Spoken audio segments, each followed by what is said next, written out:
म्हातारपणाची काठी म्हणून आई वडील मुलाकडे पाहत असतात. त्याला तळहाताच्या फोडासारखं जपत असतात. मात्र मोठी झाल्यानंतर अनेक मुलं आपल्या आई वडिलांनाच घराबाहेर काढतात.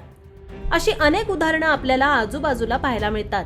पण नशेच्या आहारी गेलेल्या मुलाने चक्क दारूसाठी पैसे न देणाऱ्या आईच्या डोक्यात पार घालून खून केल्याची धक्कादायक घटना अहमदपूर तालुक्यातील सताळा खुर्द गावात घडली.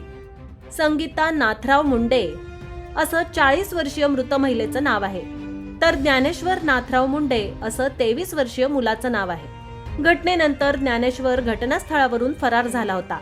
5 एकर शेती, पदरी 2 मुलं, तसा संसार सोन्याचा. पण मोठ्या ज्ञानेश्वरला दारूचा नाद लागला आणि सुखी कुटुंबाला ग्रहण लागलं.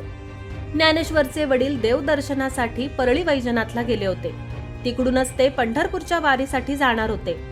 पण परळीतच असताना त्यांचा लहान मुलाचा फोन आला आणि त्यांच्या पायाखालची जमीनच सरकली. आईला मोठ्या भावाने बेदम मारला आहे, ती जणू शेवटच्या घटका मोजत आहे, हे ऐकून ते खालीच बसले. त्यांना काहीच सुचेनासं झालं.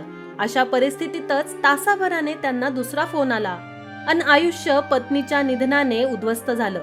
कसं बस ते लातूरला पोहोचले.